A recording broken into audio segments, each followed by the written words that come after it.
নতুন কাহিনী, বিক্রম বেতাল, গল্পে গাথা মঞ্জুরি, বিক্রম বেতাল, সবার মনের রূপকথা, বিক্রম বেতাল, স্বপ্নেরই ঝরা পাতা।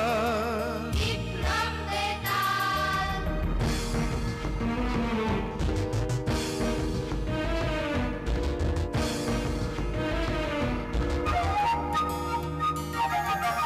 জীবনের মোড়কে গল্প হাজার, নীল লাল সাদা কালো রঙের বাহার, কল্পনায় রূপকথায় মিলে একাকার, তাই নিয়ে আসছে পর্দায় এবার বিক্রম বেতাল, বিক্রম বেতাল, বিক্রম বেতাল, বিক্রম বেতাল, বিক্রম বেতাল।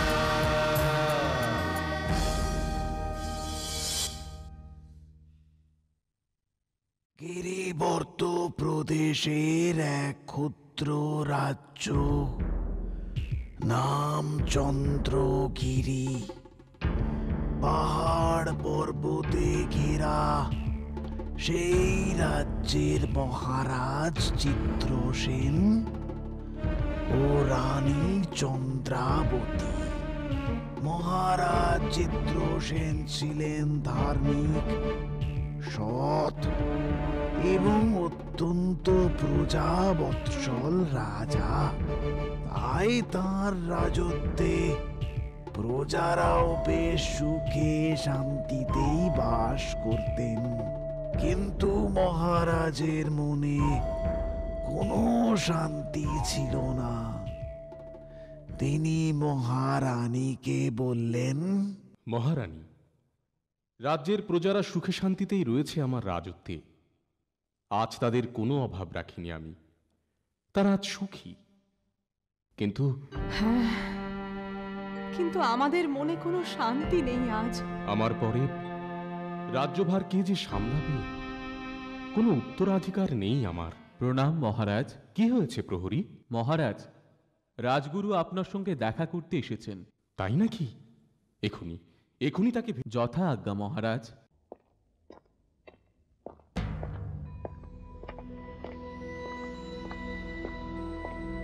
প্রণাম গুরুদেব। দীর্ঘজীবী হও। কি প্রয়োজন গুরুদেব? আপনি আপনি খবর পাঠাতে পারতেন, আমি নিজে গিয়ে আপনার সাথে দেখা করতাম। এক বিশেষ সংবাদ এনেছি মহারাজ, তাই অপেক্ষা না করে দ্রুত চলে এলাম। কি সংবাদ গুরুদেব? মহারাজ, উত্তর হিমালয়ের শৈলেশ্বর মন্দিরে এক সন্ন্যাসী এসেছেন। শুনেছি তিনি ভক্তদের সমস্ত মনোবাঞ্ছা পূরণ করেন। আপনি যদি একবার সেখানে যান। হ্যাঁ হ্যাঁ গুরুদেব, আমরা নিশ্চয়ই যাব। আচ্ছা গুরুদেব, আমি আগামীকালই যাত্রার ব্যবস্থা করছি। এই, কে আছো? আজ্ঞে মহারাজ। এখনই মহামন্ত্রীকে ডেকে পাঠাও। যথা আজ্ঞা মহারাজ। আমায় ডেকেছেন মহারাজ? হ্যাঁ মহামন্ত্রী, আমি আগামীকালই উত্তর হিমালয়ের উদ্দেশ্যে রওনা হতে চাই। আপনি আমাদের যাত্রার আয়োজন করুন। আচ্ছা মহারাজ। আসি মহামন্ত্রী। সাবধানে যাবেন মহারাজ। চলো সারথি। হ্যাঁ হ্যাঁ হ্যাঁ।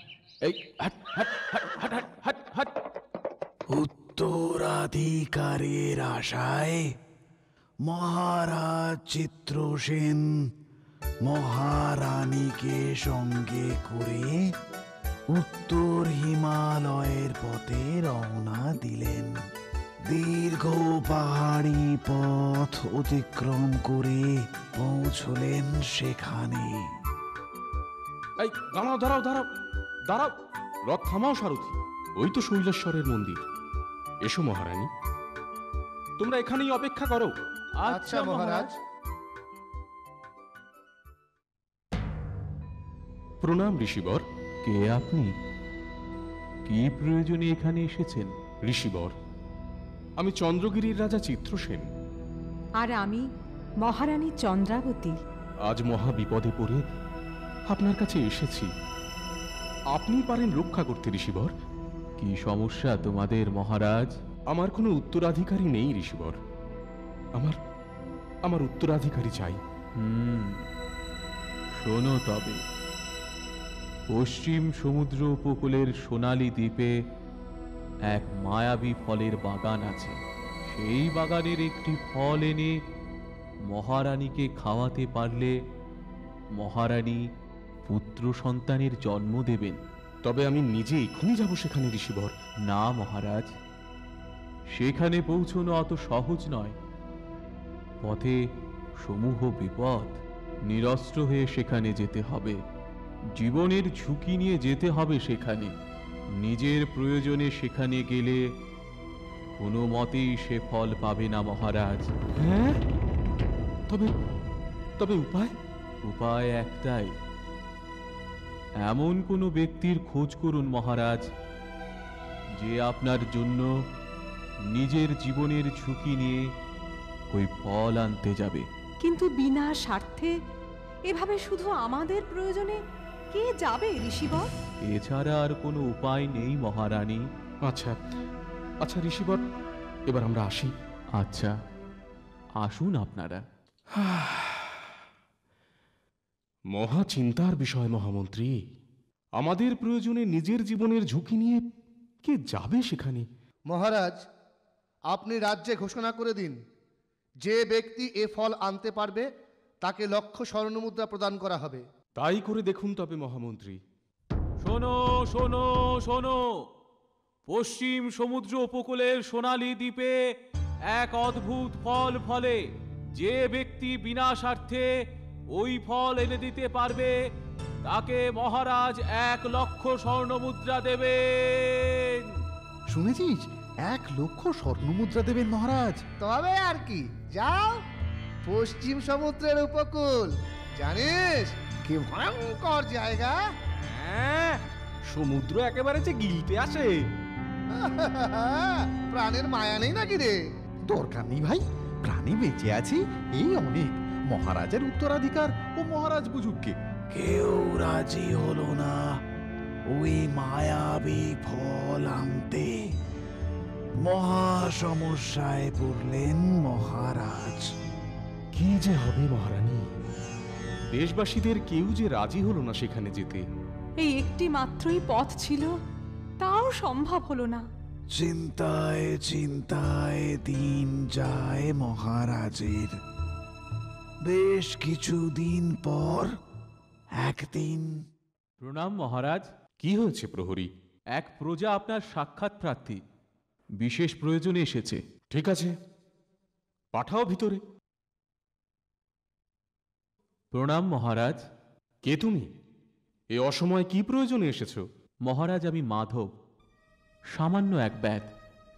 আমি আপনার জন্য ওই ফল আনতে পশ্চিমের সমুদ্র উপকূলে যেতে চাই। হ্যাঁ, তুমি কি জানো সেখানে কত বিপদ? জানি মহারাজ। সব জেনে শুনে যখন এসেছো তখন আর তোমায় কিছু বলার নেই। যাও, দেখো আনতে পারো কিনা ওই ফল। আচ্ছা মহারাজ, তবে আমি আসি। মহারাজের অনুমতি নিয়ে, জীবনের ঝুঁকি নিয়ে মায়াবী ফল আনতে মাধব রওনা দিল পশ্চিম সমুদ্র উপকূলে। পথ চলতে চলতে সে পৌঁছল সমুদ্র তীরবর্তী এক গ্রামে। ও খুড়ো। কে বাঁচা তুমি? আমি মাধব। কে মনে করে এসেছ? এ গাঁয়ের তো নও মনে হচ্ছে তুমি।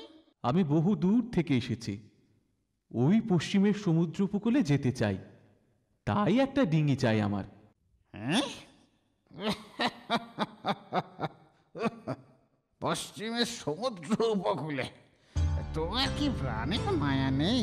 আমরা যে কেউ মাছ ধরতেও পথে যাই না বাছা। তবে তুমি কি মনে করে যাবে সেখানে? ওখানে সোনালী দ্বীপের মোহনা আছে শুনেছি, সেখানে এক মায়াবী ফল হয়। ওই ফল আমাদের মহারাজের খুব প্রয়োজন। ঠিক আছে, যাও, আমার এই জিনিসটা নিয়ে যাও। পশ্চিমের সমুদ্র উপকূলে তো পৌঁছবে, কিন্তু সোনালী দ্বীপের খোঁজ পাবে কি করে তা আমি জানি না বাবু। কেন, তোমরা কেউ জানো না বুঝি সে দ্বীপ কোন দিকে? সোনালী দ্বীপের নাম শুনেছি আমরা বহুদিন আগেই, তবে কোনোদিন দেখার সৌভাগ্য হয়নি। দেখো দেখো তুমি খুঁজে পাও কিনা। আচ্ছা, এবার আমি আসি খুড়ো। এসো এসো বাবা এসো এসো।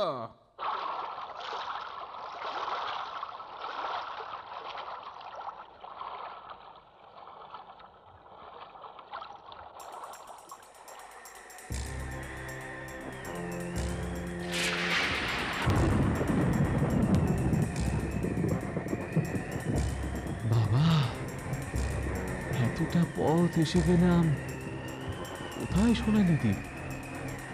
ওরে বাবা, কি সাংঘাতিক ঝড়! এইদিকে এগিয়ে আসছে।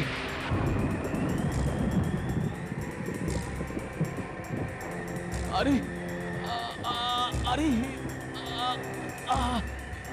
এ যে ডিঙি উল্টে দেবে।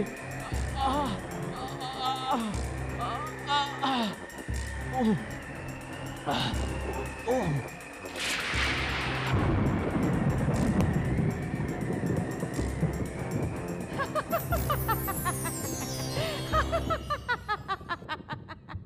আরে, কে তুমি?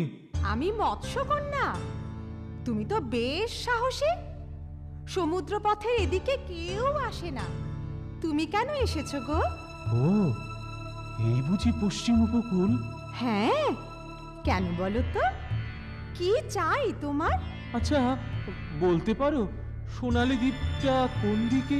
কি, সোনালী দ্বীপে যাবে নাকি? কেন, কি করবে সেখানে? শুনেছি ওখানে এক সুন্দর বাগান আছে, আর সেই বাগানে এক মায়াবী ফল ফলে, যা আমাদের মহারাজের খুব দরকার।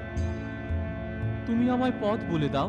কিন্তু সেখানে পৌঁছেও যে তুমি ওই ফল কোনো মতেই নিতে পারবে না বন্ধু। কেন, কি আছে সেখানে? সেখানে সেখানে এক ভয়ঙ্কর দানব আছে। সে ওই বাগানেই থাকে আর ওই মায়াবী ফল খায়। সে কোনো মতে ওই ফল তোমাকে দেবে না। একটা ফল দিলে কি হবে তার শুনি? ওই একটা ফল খেলে 1 যুগ আয়ু বেড়ে যায়। রোজ একটা করে ফল হয়। হ্যাঁ, তাই দানব কোনো মতেই তোমাকে দেবে না, বরং তুমি গেলে তোমায় মেরে ফেলবে ও। কাউকে ওই বাগানে প্রবেশ করতে দেয় না ওই দানব। কিন্তু এত দূর এসে ফিরে যাব? তুমি আমায় পথ বলে দাও, দেখি দেখি চেষ্টা করে যদি দানব একটা ফল দেয় আমায়। ঠিক আছে, দাঁড়াও তবে। এই নৌকোয় উঠে পড়ো। এই নৌকোয় তোমায় সোনালী দ্বীপে পৌঁছে দেবে। আচ্ছা, আসি বন্ধু, ধন্যবাদ।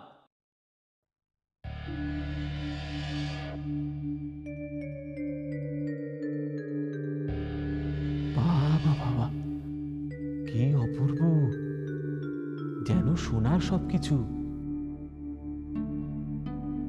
ওরে বাবা, এই যে সোনা। হ্যাঁ হ্যাঁ, যাই এবার ভিতরে, প্রবেশ করে দেখি কোথায় আছে ওই ফল। সোনার গাছপালা, চারিদিকে শুধু সোনাই সোনা, সোনার পাথর। আশ্চর্য, ওই তো, নিশ্চয়ই ওটা সেই মায়াবী ফল। যাই, চটপট পেরে ফেলি।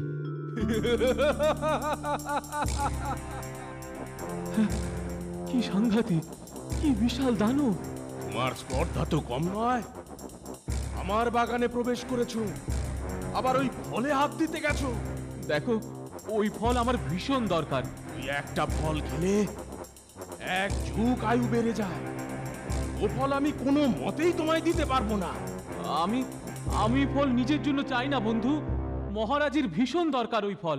আমায় দাও দয়া করে। দিতে পারি, তবে একটা শর্তে।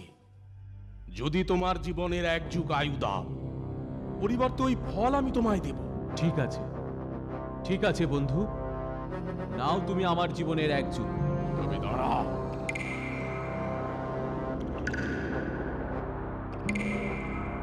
এবার দাও ওই ফল বন্ধু।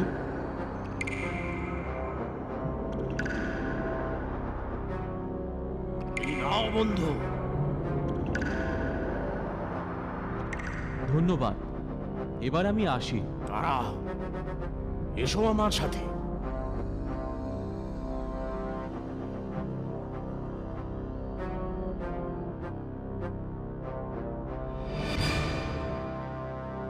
ওই নৌকায় উঠে বসো, কোনো দুর্যোগই তোমায় বাধা দিতে পারবে না।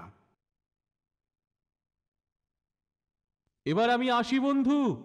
এসো, এসো। দানবের কাছ থেকে 1 যুগ জীবনের পরিবর্তে মায়াবী ফল নিয়ে মাধব মহারাজের কাছে পৌঁছলো। তারপর আশ্চর্য! ধন্যবাদ, ধন্যবাদ মাধব, তুমি অসাধ্য সাধন করেছ। মহামন্ত্রী, এখনই মাধবকে 1 লক্ষ স্বর্ণমুদ্রা পুরস্কার স্বরূপ প্রদান করো। না মহারাজ, আমার অর্থের প্রয়োজন নেই, আমি আসি। দাঁড়াও তবে, আমি তোমায় সেন উপাধি দান করলাম ও চন্দ্রগিরি রাজ্যের পূর্বে কুশি গ্রামের গ্রামীণ পদ দান করে সম্মানিত করলাম মাধব।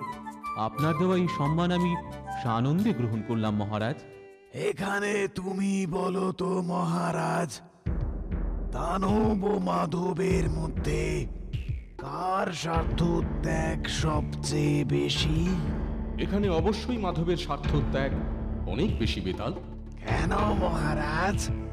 মাধব তো পরিবর্তে গ্রামীণ পদ গ্রহণ করে মহারাজের কাছ থেকে। এখানে কি তার কোনো স্বার্থই নেই তুমি বলবে?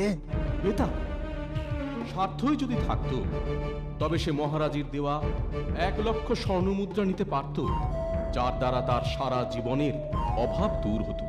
কিন্তু তা সে না করে ফিরিয়ে দেয়। সে গ্রামীণ পদ গ্রহণ করে, যা মহারাজের দেওয়া সম্মান। আর দানবের স্বার্থত্যাগ তার সমতুল্য নয়। এ কারণে দানব ফলের পরিবর্তে তার জীবনের মূল্যবান 1 যুগ নিয়ে নেয়। তাই এখানে মাধবের স্বার্থত্যাগই বেশি দানবের থেকে। মহারাজ, তুমি এবারও সঠিক উত্তর দিয়েছ, কিন্তু আবার তুমি কথা বলে ফেলেছ। তাই শর্ত অনুযায়ী আবার আমি চললাম মহারাজ, আমি চললাম, আমি চললাম।